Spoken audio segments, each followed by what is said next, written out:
first in a series of conversations with A. Edward Conover. He's my grandfather and the great-grandfather of Amanda Jo Conover, Rachel Marie Conover, and Jason Christopher Conover. And we're going to have a series of discussions regarding his travels, and we hope to start that right now. Grandpa, it's a pleasure. Did you push a button there? Yes, we're all set. We're taping. It's going. In fact, Amanda, if you would move away a little bit, I could see the lights and make sure that that's what's happening. Yep. Yeah. Yeah. It's a pleasure having you here. Thank you. Grandpa flew in from Philadelphia yesterday in flight 212, and we picked him up at around 5 o'clock. And took about an hour. An hour? Yeah. Yeah. And that was the first time he was in a jet. So despite all the travels, there's something new each time. Oh yeah, yeah. Well, I was in a jet. I was in a jet once. Oh, is that right? Yeah. The last trip I took for business, the last business trip I took was from New York to L.A. and back again a couple of days later. And those were the first jets that were in transcontinental I see. service. Do you remember the make of the plane? Was Well, it a Boeing it or? must have been a Boeing. Yeah. There were different. One was a, what was it?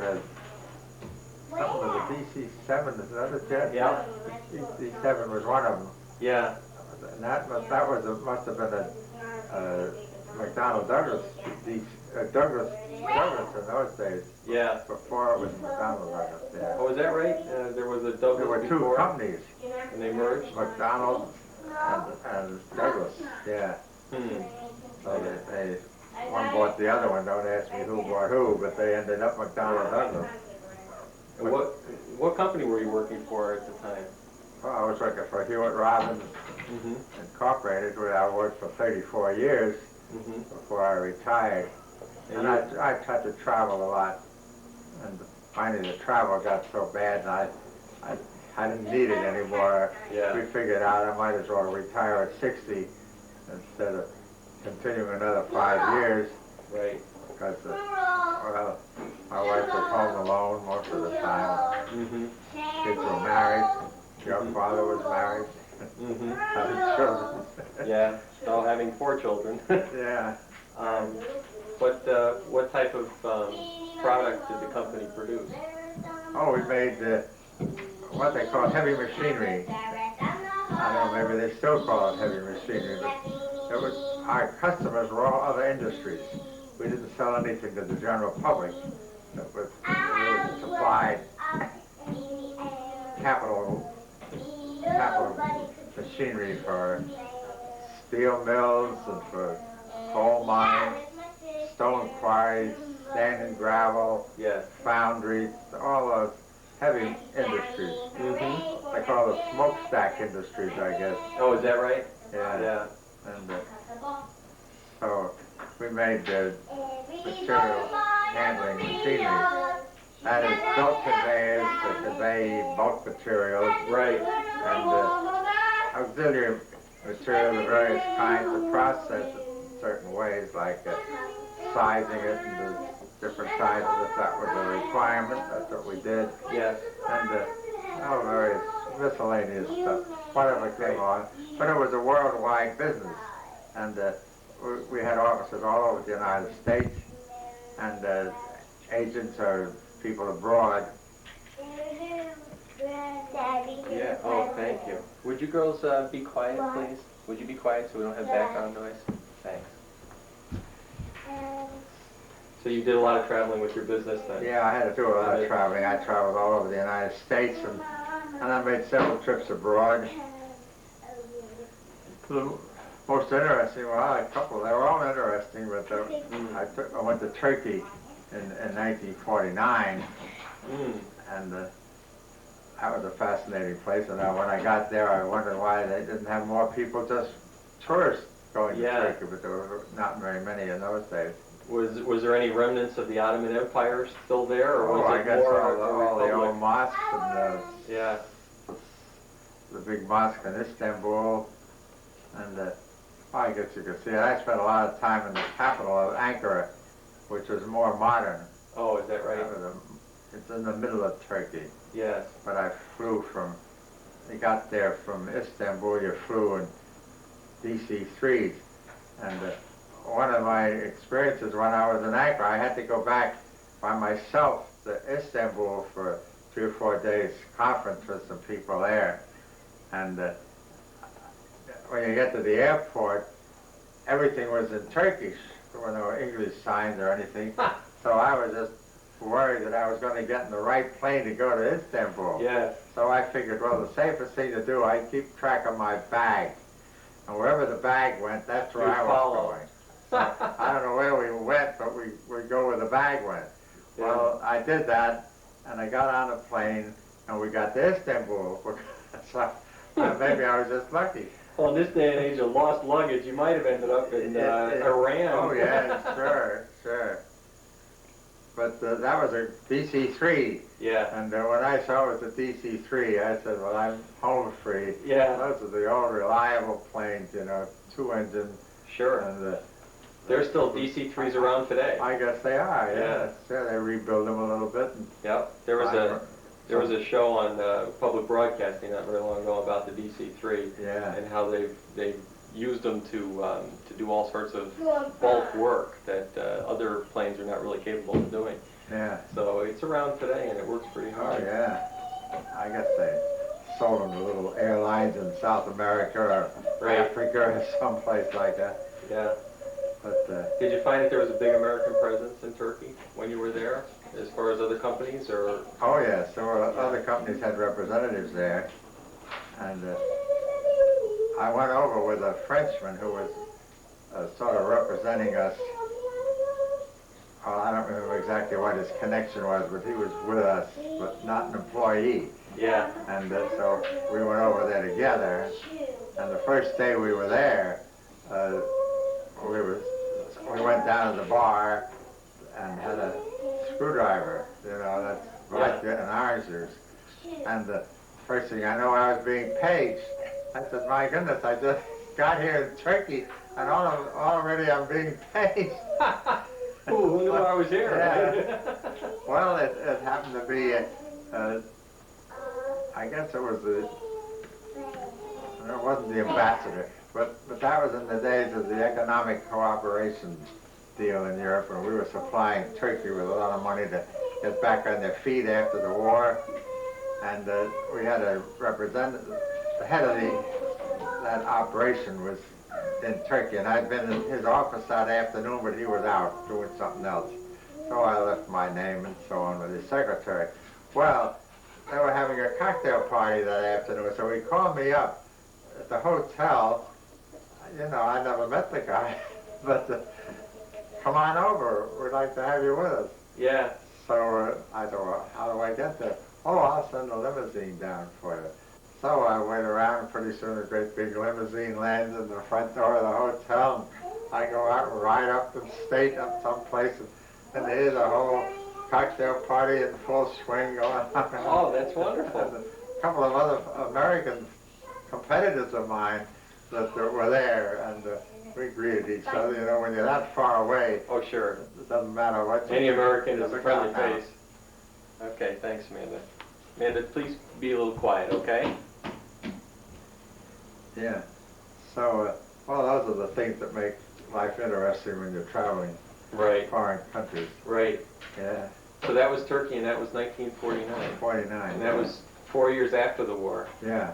How was Turkey as far as effects of the war? Was it? Well, I don't recall there was think they people had any involved. fighting in Turkey or any Yeah. bombing or anything like that. Yeah. But there were troops around walking up and down the streets. Mm-hmm.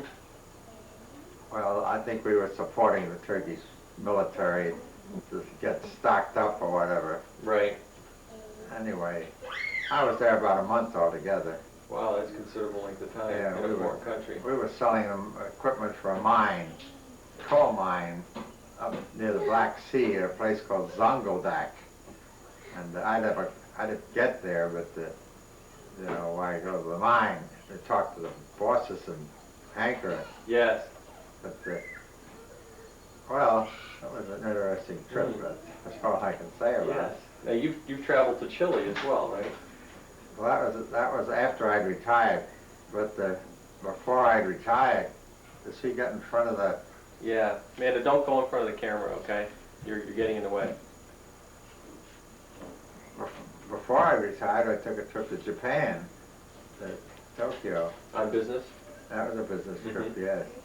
Well, everybody said my wife should go with me. Well, we thought that was a good idea, so, but, you know, the company said, well, I'm entitled to first class fare to Tokyo. So they would pay my first class ticket. So instead of buying a first class ticket, I got 2 coach tickets. Great. And that didn't cost very much more, a little bit extra, but not much. So, and then we stayed in the Imperial Hotel when we were in Tokyo. And I traveled around quite a little while I was there too. But, now this was in 1955. 55. Yeah. Yeah. And, how did you find Tokyo? Now that was 10 years after the war, in a country that was obviously affected by it. Oh, yeah, but you couldn't, I never saw a sign of it. Is that right? In 10 years they had recouped yeah, that much? Well, maybe it wasn't in the right place. We didn't go to the places that were bombed. Yeah. But Tokyo had been bombed quite a lot. Quite heavily. But it looked perfectly normal. Everybody was friendly, you know, nobody mentioned the war. It was just business as usual. Yes. And, now we had a presence over there, a considerable presence in the 50s during the Korean War. Oh, yeah. And Japan was a staging area for that. And, yeah. Did you meet a lot of American military over there? Or? No, I never had any contact. I called on a lot of the steel plants, and we had made an installation before I got there. I went there to inspect that and talk to the people there. Mm-hmm. So, before we sold that job, I took 3 Japanese engineers on an inspection trip out in the west, around Colorado, Utah, and California. And there were 4 altogether. I think 3 men and our representative, whose office was in New York. Yes. But he was the only one who could speak English. So the other 3 were jabbering in Japanese all the time. But we go to a restaurant and sit down, and they'd all look at the menu, which of course was in English. And one of them, every time, whatever he always ordered pork chops. So I called him pork chops. Well, when I got to Tokyo, we had a meeting there, and they called in some of their other executives to talk about their installation, which was then operating then. And this fellow comes in the door, and I say, "Oh, hello, there's pork chops." And everybody died laughing. Well, it was probably the only thing he could say in English. Yeah, that's pork right. chops. And he knew pork chops. New pork chop. Just like if we went there, it would be sushi or whatever it would be. That would be the Japanese word that we knew. Yeah. I feel the same way walking in a French restaurant. I usually look at Mary and say, "Well, you decide for me. I can't say any of these words." Yeah. Wow. Sure. So how long were you in Japan? That was about a month. That was a month also? That was over. Christmas. Yeah. Well, we had Thanksgiving dinner in Honolulu on the way over, and Christmas dinner in the Imperial Hotel in Tokyo while we were there, and then we came back a couple of days after that. That's hard to take on a business trip, stop in Hawaii. And, oh, yeah. Well, they were good about it. They didn't fuss about anything. Yeah. So, how did Grandma find Japan? Did she enjoy herself? Well, that's another long story. Oh, really? Yeah. While I was away, I was visiting a steel plant that afternoon, and when I got back, we'd only been there about 10 days, maybe only a week. And I came back to the hotel, and she was in bed with a couple of Japanese chambermaids or whatever they call them. Look out for them. No, Jace. He doesn't follow me very well. Yeah. Oh, there was a minor interruption there. Yeah. Okay, where were we? We're in Japan. Yeah. Yeah, we're in Japan. You asked me how Margaret took the trip. Yes. Are we in business now? Yes, Everything's yeah, pushed? we're on our way. We're taping. Well, while I was out, when I got back, I told you, she was in bed with a couple of the Japanese girls there next to her. I said, what in the world went on? Well, it seems she was out in the shop by herself and had a little stroke. Oh, is that right? Yeah, and the owner of the shop took her back to the hotel in his car and saw that told her what the trouble was at the desk, and they got a doctor, and the doctor came. And they said she just has to be quiet for a while. Well, I just finished making arrangements with a company that we could come home around the world, go to Manila and Hong Kong and around. We had an office in Holland, and I was stopped there and so on. But the doctor said nothing doing. You go home as fast as you can. Yeah. So she was in bed for about a week, and then she got up. But she had a Japanese woman stay with her 24 hours a day while I was still on business trip, you know. Yes. I went around Japan a little bit, visited some other plants, and she had this Japanese girl stay there. I've forgotten exactly what, but I think the exchange rate in Japan, Japanese yen right today is about 130 or something to the dollar, something like that. But when we were there, it was 278 to the dollar. Wow. And well, you could figure this out. But I paid this woman. She stayed in a room with our room, and furnished her meals. But we paid her 1,000 yen a day. Now 1,000 yen at 24 hours. She wouldn't even go out by herself. Margaret told her, "Get out, still there." No. She stayed there all the time. Yeah, all the time while I was away. And 1,000 yen, and you can translate, if $1 equaled 278, you know, sure. 4 times that would Maybe be about $3.50. something like that. $3.50 a day for 24-hour Yeah. nursing coverage. Yeah, not per hour, per day. Wow. Yeah, That's pretty good. yeah. So we kept in touch with this woman for quite a while. After we came home, we wrote letters back and forth, and she'd send us little things at Christmas time. But finally, we wrote her one letter that was returned that she was deceased. Oh, is that right? So she died, but she wasn't that old either. Yeah. So, Well, that's quite a testament to the Japanese people that the store owner drove her home. oh yes. Sure. To close up his shop and to Well, I guess they had somebody else there. somebody else there. There was the small shop. They sold tourist things, you know, and souvenirs and that sort of stuff. Yeah. But I thought he was very good. Wow, that's wonderful. Well, that's typical. Everybody. And while she was there in bed for that week or so, I was traveling somewhere else. But every single day, somebody came and called on her from the office, and it was either a man, maybe he brought it, if he couldn't speak English, he brought his secretary with him who could speak English, or the wife of somebody else who could speak English. But every day somebody came to call on her and see how she was. To see how she was doing. They brought her things, brought her a book or flowers or something or other. That's wonderful. So They really took good care of you. yeah. Yeah. You came back via Honolulu then? No, we came back by way of Alaska. Oh, okay. We flew back to Anchorage and then Seattle and then home. Right. I guess that would be the shortest way. Looking at the Great Circle routes that they plot when they're I guess so.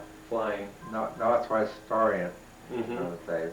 Mm-hmm. And that was all on a prop plane. Oh yes. In the 50s. Those were all Yeah. planes. Nobody heard of jets yet At that time. at that time. So you were really below the stratosphere and into the weather in a prop plane. How was the ride? Well, they were all pressurized. They flew pretty high. Yeah. But it was overnight. But it was a couple of days after Christmas, and it was a big plane. I don't know, DC-8 or something or other. And anyway, it had a first class and a tourist, so we were in the tourist class. Well, in the first class, which is the biggest section of the plane, there were only about 3 passengers. So the hostess, and there were only 2 or 3 where we were, too. So the hostess pulled out the armrests and some of the first class seats, made a bed for us so we could lie down, Wonderful. get some sleep. Wonderful. Yeah, yeah. So that worked out pretty well. Yeah, great. Yeah. So where else have you been? Any other business trips in particular? Well, the next long trip was to Chile, Uh-huh. which was another flight. And this was after you had retired? After I'd retired, yeah. Which was, The man I knew that used to work for us called me up one day and said, "Well, how are you?" I said, "I'm fine." He said, "You like retirement?" "Oh, yeah, it's great." He said, "Would you be interested in a consulting job?" I said, "Oh, well, I don't know. It depends on what it was and how long it was going to take and how much money and so on." He said, "Well, it would involve a trip to Chile." I said, "Well, when do you want me to go?" That was the end of that. That was the end of that. Yeah. Yeah. So, well, we worked the deal out, and we went just around Thanksgiving time, I think. This man I was with this time was a Chinese engineer, and there was an iron mine in Chile. Now, iron mines are not associated with Chile. Copper mines are in Chile, but this was an iron mine in the Atacama Desert, which, and we flew down to San Diego, and then a small company plane took us back up to a town called Chañaral, which is on the Pacific Ocean. And All down in Chile at this point? Chile, yeah. This is So you went from San Diego to Chile? San Diego, Chile, up about 100 miles. Oh, There's a lot San of Diego, Chile beyond that, you know. Yeah. It's a long place. Yeah. And then we drove from that little town of Chañaral to the mine, which was about, I think, 40 miles inland over the desert. Mm-hmm. And the Atacama Desert, they all said, "Oh, this is the driest place in the world." Oh, when I got back, I looked in the National Geographic Atlas that I have, where it has the highest spot and the wettest spot and the driest spot. And sure enough, the driest spot in the world is the Atacama Desert in Chile. No kidding. So they were right.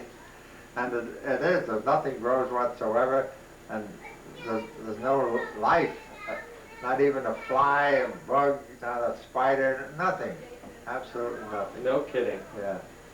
And That's pretty harsh. this mine that had a whole bunch of people working there, but all the water that they consumed, they trucked in from some other place. Right. And they had a big water tank up on the side of the mountain, Mm-hmm. and they filled that full of water, but they were always afraid people used too much, you know.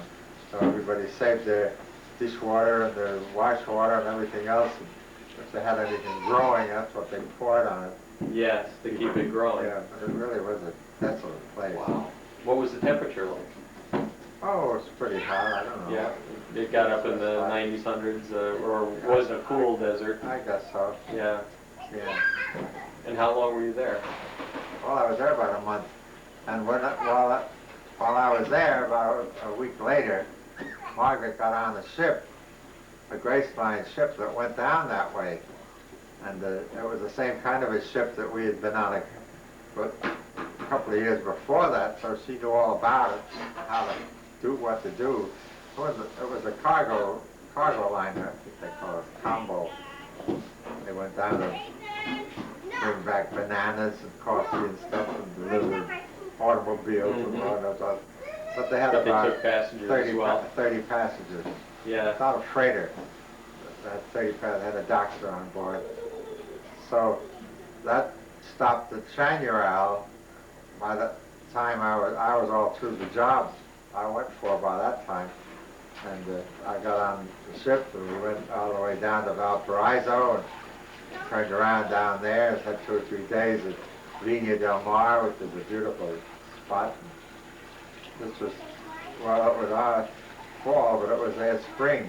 Mm-hmm. There's a lot of flowers blooming around. Beautiful. And then we came back, got off at Lima, Peru, and spent about a week in Lima while I had my report. I got a stenographer there, and she typed it up. and I mailed it back to New York. Yeah, that was your, that was the end of what was required for that particular job. Yes, yes. Yeah. And then we came out home again. So we had a nice, I guess about 8 weeks altogether. Beautiful. Nice trip. Didn't cost anything. Yeah. I didn't have any more money when I got back than I had when I left, because what I made on the job paid for Margaret's trip. Yeah. So anyway. But that was a nice 8 weeks of sure. for the net cost of nothing, really. That's right. That's right. That's what I'll. Yeah. Well, now, was that your first time in Lima, Peru? You've been there more than once. No, we've been right? to Lima before that. Yeah. So we knew what was there. You had already made some contacts in Lima at that time, and Well, I was on my own, but we didn't have anybody. We didn't have an office there. We didn't do any business in Lima. mm-hmm.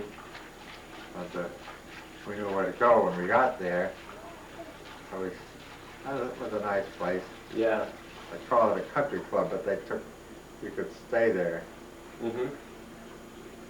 And was your first trip to Lima, Peru, was that on business as well, or No, was that was no, a personal the first trip was a pleasure trip after I'd retired. I see. This Yeah. was all after I'd retired. Yeah. That was about 63, I guess, trip down to Chile. Yeah. But those are the biggest foreign trips, and they were all different. You know, Mm-hmm. Turkey and Japan and Peru Right. are not alike. Right. So new experiences every time. Yeah. Now, you've done some traveling in the country as well, in this country. Oh, yes, You were we telling have. me about a trip after you had graduated from Princeton that you made across country. Oh yeah, that was still a different job. That wasn't no job at all. That's the best kind of job. No, that was 1921. That goes way back. When the two other fellows and I decided we wanted to see the United States before we got to work. Yes. And we bought a Model T Ford and took the whole trip, camped out all the way, cooked our own meals, had a lean-to tent alongside the car, Mm-hmm. found a place to stay. Sometimes we were in a campground where you pay $1 a night or something. But a lot of times we just asked some farmer if it'd be all right. We stopped in his backyard, and we never had any trouble finding a place to stop. Yeah. Oh, generally speaking. Chicago was a little of a problem when you're driving through Chicago and you said, my goodness, we're going to stop somewhere. We're going to do this. Yeah. We finally found a place with a lot of trees and shrubbery kinds, so we pulled into some place and pitched a tent and spent the night there. The next morning when it got light, we discovered we were in I think it was a sewage disposal plant or something. I don't know, but anyway, we spent the night there. We weren't fussy. No, Yeah. you can't be when you're 24 years old, right? Yeah. Well, if anyone wants to read all about that trip, I have an album that I've made with pictures and stories attached for the whole trip. I didn't know what to do with it. Who wants it? Somebody else's trip. So I'm in contact with the archivist at Princeton University, and I asked them if they'd like to have it to keep on their records. Oh, we'd be delighted. Oh, so that's where it is. It's in the Princeton Archives. In the Princeton Archives. Wonderful. This building there, you can go and ask to see the 1921 section or whatever. Yes. So I got a scrapbook there. Yes. Now you were in the class of 1921. Yeah. Mm-hmm. Yeah. And you still have your reunions. In fact, you just sure. finished a reunion last week. We had a 68th reunion, Yeah. 1989. And you're the secretary of your class. Yes, I am. Yeah. Yeah. And in fact, you have a scrapbook of your clippings for the Princeton newsletter, Yeah. That's, alumni newsletter. That well, they comes call out. it they call it the Princeton Alumni Weekly. It used to come out weekly, but then they decided that was too often. Thank goodness.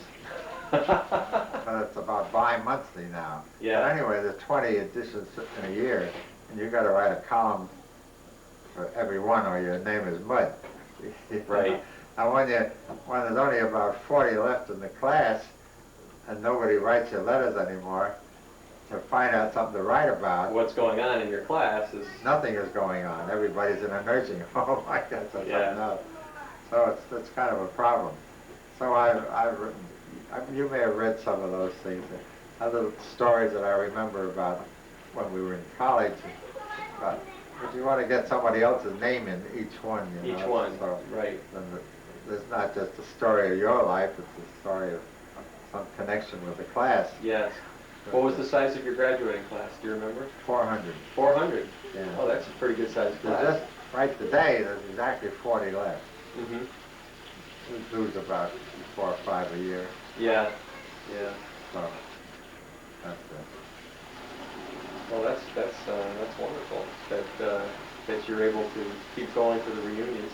Oh yeah. I remember when I was a boy, you took us to Princeton-Rutgers game. Oh really? Yeah. And I remember that Rutgers was leading with about 4 seconds left in the game, and Princeton went for a 2-point conversion after a touchdown. Yeah. And they caught the ball and they won by 1 point. Did they really? Yes, and that was exciting since Rutgers was a big rival. Yeah, I don't remember that. Yeah, I remember that very well. Bigger impression on you. Oh, it sure did, because the crowd went wild. I remember that. And that was a good-sized stadium, too, very big stadium. And after that, we went out to eat. Yeah. And I don't recall the name of the place, but you probably have been there many times. It was some type of an inn. The Nassau Inn? I think it might have been the Nassau Inn, yeah. The Nassau Inn, yeah. And you ordered prime rib for me. Oh my goodness, and, what a memory. And it came out, and it was hanging over the plate. It was so big, and I could not believe it. It must have been 1.5 inches thick, and of course I was 6 at the time, or whatever. It must have been 10, or whatever I was, and to me, that was the biggest thing I'd ever seen. Of course, I ate it all. Yeah. Oh, I remember they used to have well, that couldn't have been the same time, but that's in at one time had a Wednesday night prime rib dinner. And you'd line up like a buffet, and there was a man there with a great big piece of meat, and he'd slice it off. Oh, is that right? Right, as you walk by, slap it on your plate. There was hardly any room to put any vegetables around it. Right, right. Yeah, we did that. That was when we were living over in Rossmore, about 10 miles from Princeton. Yeah. We go over there once in a while with some other people. We go over on Wednesday night, but that's when they had this affair. Yeah. So, Well, you were born in January 23rd, 1900. So you just made it into the 20th century by 23 days. There's a big question about that. Is that the first day of the 20th century or the last day of the 19th century? Right. Or the last year of the 19th century. Yeah. Because, you know, it starts with year 1. Right. And 100 years is 100. So 1900 is the last year of the 19th century. 19th century, sure. Correct. So if I live a few more years, I could be living in 3 centuries. 3 centuries, that's great. I gotta work on it. Well, that's entirely possible. I don't know. When were you and Grandma married? January 3rd, 1924. 1924. And we had our 65th reunion, 65th wedding anniversary last winter. Yes, that's wonderful. She's in the nursing